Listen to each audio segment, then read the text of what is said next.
You can listen to Football for Kids completely ad-free by signing up on Patreon or on Apple Podcast subscription. You can also link Patreon to your podcast player via Spotify or Apple Podcasts. Without adverts, there is no show. This episode is brought to you by our partners at Everton FC.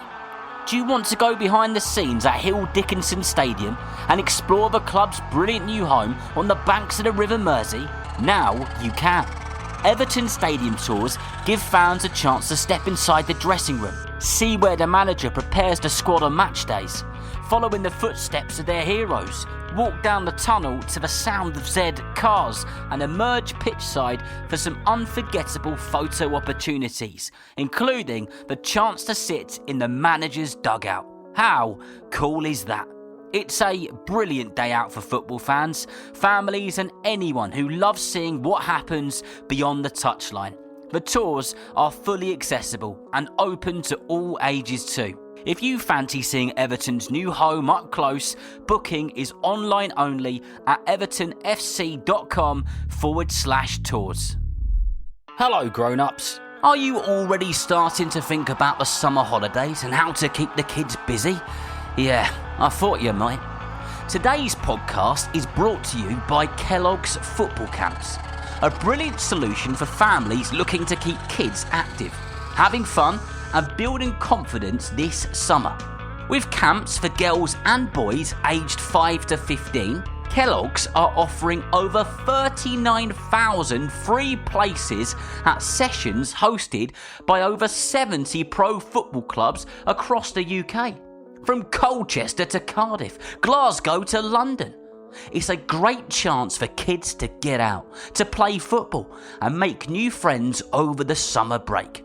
To book a free place, just buy a promotional Kellogg's Football Camps pack and scan the QR code to choose a club near you. T's and C's apply, subject to availability.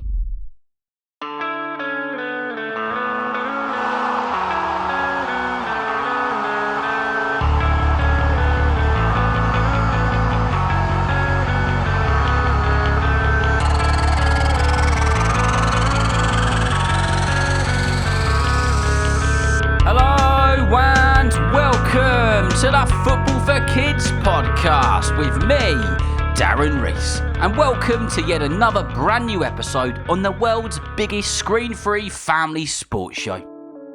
In this episode, we're going to be talking about a player from the women's side of the game, and I've covered loads of episodes on players from the WSL and on women's players all around the world. From Beth Mead to Ella Toone, from Ella Toone to Alexia Putellas, from Alexia Putellas to Alessia Russo, and so many others. In this episode, we're going to be talking about a player who currently plays for Manchester City, and I say that because she may well be on the move soon. She goes by the name of Khadija Shaw, aka Bunny. So, in this episode, we're going to refer to her by her nickname, the name which everybody knows her by, and that is Bunny. Before we get into this episode properly, I want to do a massive birthday shout out for Arthur, who turns 8 on the 11th of May. He is a huge Southampton fan, and let me tell you, his mum tells me he's listened to every single episode of Football for Kids and listens to the show every single night. So Arthur, who turns 8 on the 11th of May 2026, a massive happy birthday to you. A massive shout out to you, to all of your friends, your family, everybody in your household, your schoolmates, your teammates, everybody that you know. Thank you so much for being a listener of the Football for Kids podcast. I hope you have a wonderful birthday, and I hope that you enjoy this episode. So, this episode is about a footballer with the power of a speeding train, the bravery of a lion, and a smile that lights up giant stadiums all around the world. Her name is Khadija Shaw, but most people know her as Bunny. In fact, pretty much everyone does. She was born in Jamaica and is now scoring goals for the Manchester City women's team. Bunny has become one of the most exciting footballers on the planet. She has broken goal-scoring records, captained her country, and inspired millions of children and made them believe in themselves. She's also inspired thousands of adults too. But here is the really amazing part. Before the giant crowds, the shiny football boots and the roaring fans, Bunny was just a little girl kicking a football around the streets of her brothers and her sisters. She was dreaming big, and trust me when I say this story has got a bit of everything. Family, hard work, funny moments, tough times, and one little nickname that would go on to echo around the footballing world. In Spanish Town, which is a place in Jamaica, the mornings were always full of noise. Music floated through the streets, dominoes clicked and clacked on old wooden tables, and chickens squawked loudly in the gardens. People called to each other from across the road. It was one of those kind of places, and the air smelled of warm sunshine, spicy cooking, and dusty footballs rolled around the ground everywhere you looked.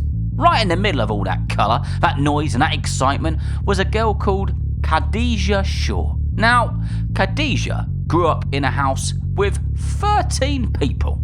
Can you imagine that? She had 7 brothers and 5 sisters. It was one very busy home. There were footsteps thundering across the floor, people chatting to each other all over the place. It was a struggle to get a word in edgeways.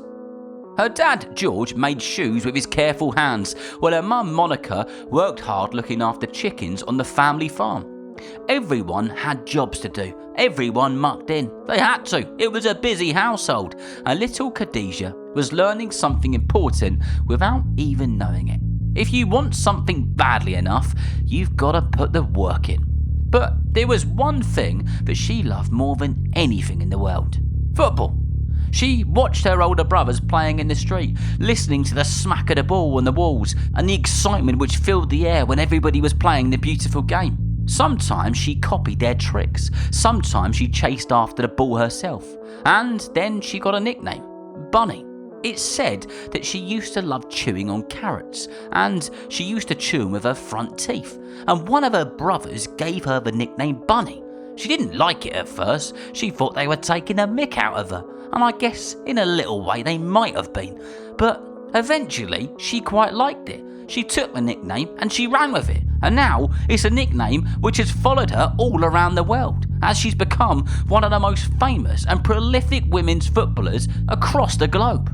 But back to the start of Bunny's footballing career. You might think that Bunny's family were cheering wildly from the first time she picked up a football, because plenty of parents do. But actually, it was the complete opposite. Her mum worried football was far too rough and dangerous for girls, so Bunny wasn't actually allowed to play, which meant she had to become like a secret football spy. She would wait for her parents to leave for work, race outside to join her brothers, and play football as fast as she possibly could before anyone could stitch her up.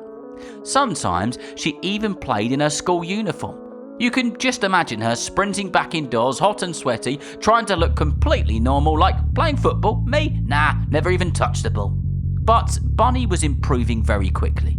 Her brother Kentado could see she had something special. She was different. She was quick, strong and fearless. But he told her something really important. If you want to become great, you need brilliant technique too. So Bunny practiced and practiced and practiced. She spent hours juggling the ball outside her house, kicking it, bouncing it and doing everything under the sun to develop and become a great player. The ball flew everywhere, but slowly her feet became softer, quicker and more skillful, until the football almost looked like it was glued to her boots. Eventually, Bunny made a deal with her mum. If she worked hard at school and she passed her exams, she could keep playing football. The deal was agreed. It was signed off. Things were good to go. Bunny kept her promise. She studied hard and earned a place at St. Jago High School in Spanish Town, a famous school which was known for producing brilliant athletes. Eventually, while other children were still dreaming about football, Bunny was being invited to play for Jamaica's youth team. It's said that by the age of 13, she'd be called up to play for Jamaica's under-15 side. Suddenly, those secret kickabouts on the Jamaican streets did not seem so secret anymore. The little girl sneaking out with a football was beginning to look like a genuine future football superstar. Soon, Bunny's football journey took her somewhere very far from the sunny streets of Spanish Town in Jamaica. She moved all the way to the United States of America to study and play football. Imagine that for a second. New schools, new food and new accents. Everything was different. One minute you're hearing reggae music and feeling hot sunshine on your face. The next you're stepping into a giant American sports stadium with booming announcers and everything is very different. But Bunny could really play. At college in America, she scored goals for fun. Defenders could barely keep up with her. The ball would smash into the back of the net while teammates sprinted over laughing and hugging her. They couldn't believe how good she was. Coaches, fans and journalists all started talking about this powerful striker from Jamaica who played like a whirlwind in football boots. Everywhere she went, Bunny kept scoring, breaking records and proving she belonged at the very top. But behind the goals and celebrations, Bunny was carrying something very heavy in her heart. While she was away in America, her family back home were going through heartbreaking times. And sadly, they lost several family members in a short space of time. It hurt deeply. There were moments where Bunny wondered if she should stop playing football altogether and go home. But her family told her something powerful. They told her to keep going, make life better for yourself. And if you're making life better for yourself, you'll be making life better for all of us. So that's exactly what she did. She kept studying, kept training, kept fighting forward one step at a time. And in 2018, Bunny achieved something special.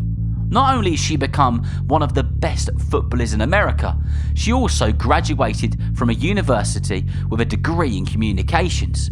Her family had always wanted her to succeed in education as well as in her football. Bunny had done both. After becoming a bit of a star in America, Bunny packed her bags again and headed across the ocean to France to play professional football for a top team in the French top division. Now, this was a whole new adventure. New language again, new teammates again, new food again. And football was quicker, tougher and packed with some of the best players on the planet. But Bunny did not arrive quietly.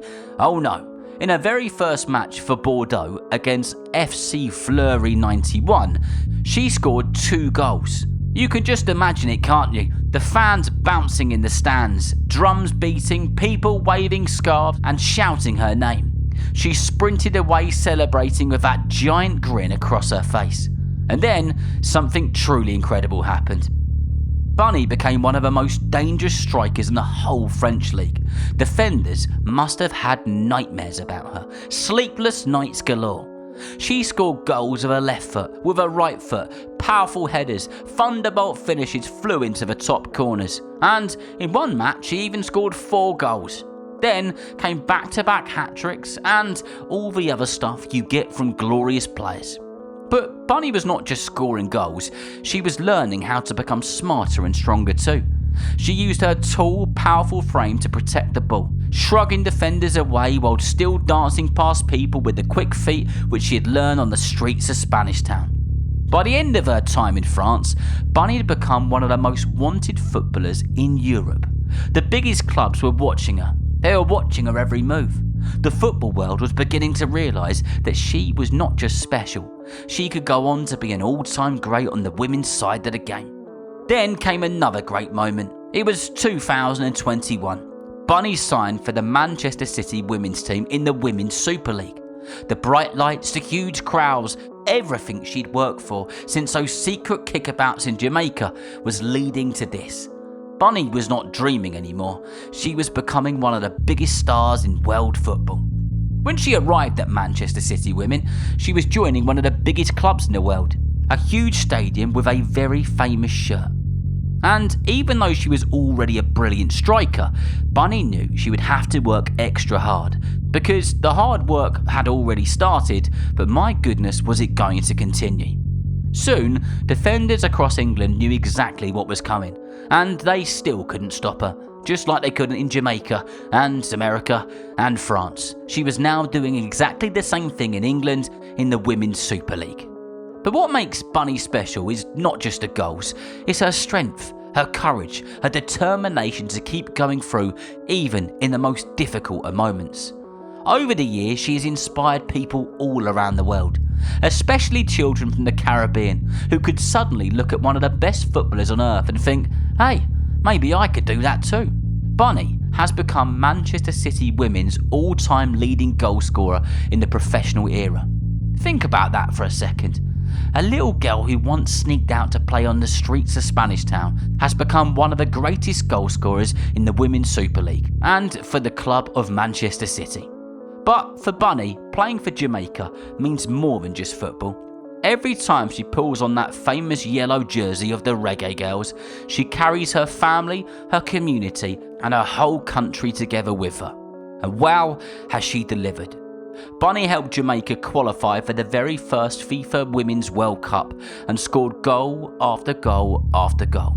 In fact, she became Jamaica's all-time top goal scorer. Think about that. Out of every footballer to play for Jamaica, Bunny has scored more goals than any player. But the story is about more than trophies and records. She has used her voice to stand up for women's football, to inspire young girls and show children everywhere, no matter where you start in life. It doesn't decide where you finish.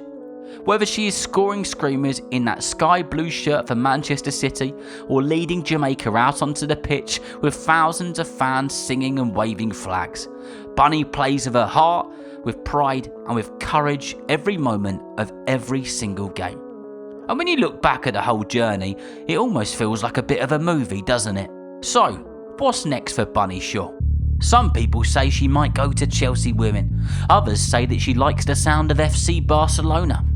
Wherever she goes next, one thing is for sure, Bunny will keep lighting up the football pitches around the world with her football and with that grin of hers, from ear to ear, goal to goal, moment to moment. What a player, what a story. And that brings this story to an end. So remember, if you know someone who loves football just as much as you do, then please tell them about the Football for Kids podcast. And whether you're playing football soon, watching it on the telly or pitch side, I hope that you enjoy the game. See you next time.